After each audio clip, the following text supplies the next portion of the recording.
Hi viewers, welcome to our channel. இன்றைக்கி நம்ம சேனலில் பார்த்திங்கன்னா நல்ல ஹெல்த்தியான சூப்பரான ஒரு பிரேக்ஃபாஸ்ட் ரெசிபிங்க. அவல் சுண்டல் இதாங்க பார்க்க போகிறோம். சேலம் சைடு மார்னிங் டைமில் பார்த்திங்கன்னா ஃபுல்லாக ரோட் சைடு தான் விற்பாங்க. நல்லா ஹெல்த்தியாகவும் இருக்கும், நல்லா ஃபில்லிங்காகவும் இருக்கும். சூப்பரான இந்த ரெசிபி எப்படி பண்ணுறதுன்னு பார்க்குறதுக்கு முன்னால் இப்போ தான் நம்ம சேனலில் ஃபஸ்ட் டைம் பார்க்குறீங்கன்னா கண்டிப்பாக சப்ஸ்கிரைப் பண்ணிவிட்டு பாருங்கள். கூடவே பக்கத்தில் இருக்கிற பெல் ஐக்கானில் ஆளுங்கிறத தட்டி விடுங்க. ஸோ நான் போடுற வீடியோ எல்லாமே உடனுக்குடனே நோட்டிஃபிகேஷனாக வந்துடும். வாங்க இந்த சேலம் ஸ்பெஷல் அவல் சுண்டல் எப்படி பண்ணுறதுன்னு பார்க்கலாம். இதுக்கு முதல்ல அரை கப் அளவு கருப்பு சுண்டலை பாருங்கள், நல்லா நைட்டே ஊற வச்சு காலையில் 6-7 விசில் விட்டு நல்லா வேக வச்சு எடுத்து வச்சுருக்கேன். இது இருக்கட்டும். இப்போ ஒரு பவுலில் 1 கப் அளவு கெட்டி அவல் சேர்த்துக்கிறேன். இப்போ இதையை தண்ணி விட்டு நல்லா 2-3 தடவை வாஷ் பண்ணிக்கலாம். அவலில் இருக்கிற தூசு மண்ணெல்லாம் நல்லா போகிற அளவுக்கு வாஷ் பண்ணிக்கலாம். வாஷ் பண்ணி எடுத்துட்டு பாருங்கள், இப்போ இதில் கொஞ்சமாக தண்ணி விட்டு ஊற விடணும். ஒரு 1/4 கப்பை விட கம்மியாக இருந்தால் போதும். தண்ணி ரொம்ப இருக்க வேண்டாம், நல்லா உதிராக வரணும் அவல். அதுக்காக பாருங்கள், 1/4 கப் அளவு தண்ணி விட்டு நல்லா ஊற வச்சுக்கலாம். ஒரு 10 நிமிஷம் ஃபுல்லாக ஊற விட்டுறலாம், இருக்கட்டும். இப்போ ஒரு 10 நிமிஷம் கழித்து திறந்து பார்க்கலாம். பாருங்கள், அவல் நல்லா சாஃப்டாக ஊறி வந்திருக்கும்.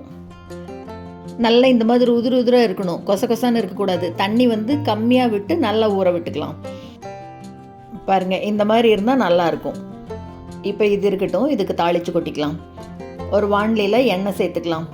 எண்ணெய் ஒரு 2-3 டேபிள் ஸ்பூன் சேர்த்துக்கலாம். எண்ணெய் நல்லா சூடான உடனே இப்போ கடுகு சேர்த்துக்கலாம். கடுகு பொரியட்டும்.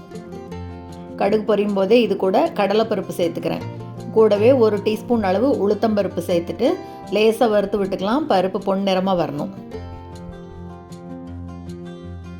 பருப்பு நல்லா பொன்னிறமாக வந்தவுடனே இப்போ இது கூட ஒரே ஒரு வெங்காயத்தை பொடியாக கட் பண்ணி எடுத்து வச்சுருக்கேன். பெரிய வெங்காயத்தை பொடியாக கட் பண்ணியிருக்கேன். அதையும் சேர்த்து வதக்கிக்கலாம்.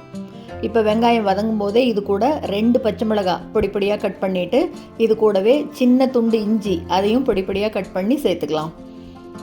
இது கூட 1 கொத்து கருவேப்பிலை, இது எல்லாத்தையும் சேர்த்து நல்லா வதக்கி விட்டுக்கணும். வெங்காயம் நல்லா வதங்கி சாஃப்டாக வரணும். காலையில் பிரேக்ஃபாஸ்ட்டுக்கு வீட்டில் இதை செய்யலாம். நல்ல ப்ரோட்டீன் ரிச் பிரேக்ஃபாஸ்ட்டு, அருமையாக இருக்கும். இப்போ வெங்காயம் வதங்கினோன்னே வேக வச்ச கடலையை சேர்த்துக்கலாம். நான் 3/4 வாசி சேர்த்துட்டு கொஞ்சம் எடுத்து வச்சுருக்கேன். இப்போ சுண்டலை நல்லா கலந்து விட்டுடலாம். கடலையை நைட்டே ஊற வச்சு வேக வைக்கிறது மட்டும்தான் டைம், மற்றபடி 10 நிமிஷத்தில் தாளிச்சிடலாம் இதை டக்குன்னு. இப்போ இதுக்கு தேவையான அளவு உப்பு சேர்த்துட்டு இது கூடவே ஒரு 1/4 டீஸ்பூன் அளவு மஞ்சள் தூள் சேர்த்துக்கலாம். சேர்த்துட்டு நல்லா மறுபடியும் கலந்து விட்டுடலாம். மார்னிங் ரோட் சைடில் பார்த்தீங்கன்னா ஒரு பொட்டலம் 10 ரூபா 10 ரூபான்னு சொல்லிட்டு இந்த மாதிரி விற்றுட்ருக்காங்க. நல்ல ஹெல்த்தியான பிரேக்ஃபாஸ்ட்டுங்க.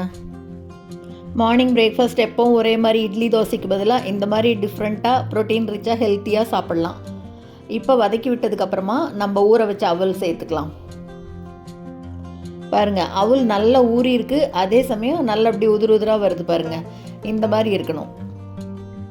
இப்போ அடுப்பை சிம்மில் வச்சுட்டு இது எல்லாத்தையும் நல்லா அப்படியே கலந்து விட்டுடலாம். நான் இந்த சிவப்பு கொண்ட கடலை யூஸ் பண்ணியிருக்கேன். நீங்கள் இதுக்கு பதிலாக வெள்ளை கொண்ட கடலை யூஸ் பண்ணுறதுனால பண்ணலாம். இல்லைனா அந்த பீன்ஸ் பருப்பு இருக்குது பார்த்தீங்களா, ராஜ்மா பருப்பு, அதையும் கூட ஊற வச்சு வேக வச்சு இந்த மாதிரி பண்ணலாம். பருப்பு நம்மளோட சாய்ஸ் தான். இப்போ நல்லா கலந்ததுக்கப்புறமா இது மேலே நல்லா ஃப்ரெஷ்ஷாக துருவின தேங்காயை சேர்த்துக்கலாம். ஒரு 2-3 டேபிள் ஸ்பூன் சேர்த்துக்கலாம். மேலே தேங்காய் துருவல் சேர்த்தா தான் நல்லா இருக்குங்க டேஸ்ட்டு. கொஞ்சமாக சேர்த்துட்டு நல்லா கலந்து விட்டுடலாம்.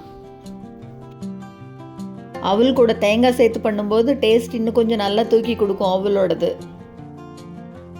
நல்லா சூப்பராக ரெடி ஆயிடுச்சுங்க. இப்போ இது மேலே ஒரே ஒரு டேபிள் ஸ்பூன் அளவுக்கு லெமன் ஜூஸ் பிழிஞ்சிக்கிறேன். இது ஆப்ஷனல், வேணும்னா பிழிஞ்சிக்கலாம், இல்லைன்னா விட்டுறலாம். இது மேலே பொடியாக கட் பண்ண கொத்தமல்லி தழையை தூவி விட்டுட்டா அட்டகாசமான அவல் சுண்டல் மார்னிங் பிரேக்ஃபாஸ்ட் நல்லா ஹெல்த்தியாக சூப்பராக ரெடி ஆயிடுச்சுங்க. அப்படியே நல்லா கலந்து விட்டுறலாம் லெமன் ஜூஸோடு சேர்த்து.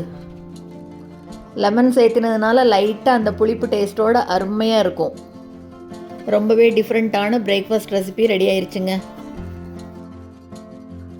நல்லா எல்லாத்தையும் கலந்து விட்டதுக்கப்புறமா ஒரே ஒரு நிமிஷம் அப்படியே சிம்லேயே இருக்கட்டும்.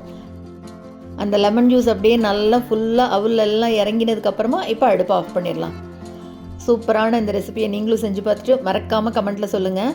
இந்த வீடியோ உங்களுக்கு பிடிச்சிருந்ததுன்னா லைக் பண்ணுங்கள், ஷேர் பண்ணுங்கள், கமெண்ட் பண்ணுங்கள். மறக்காமல் நம்ம சேனலை சப்ஸ்கிரைப் பண்ணுங்கள். கூடவே பக்கத்தில் இருக்கிற பெல் பட்டனையும் தட்டி விடுங்க. ஸோ நான் போடுற வீடியோ எதுவுமே மிஸ் பண்ணாமல் பார்க்கலாம். தேங்க்ஸ் ஃபார் வாட்சிங்.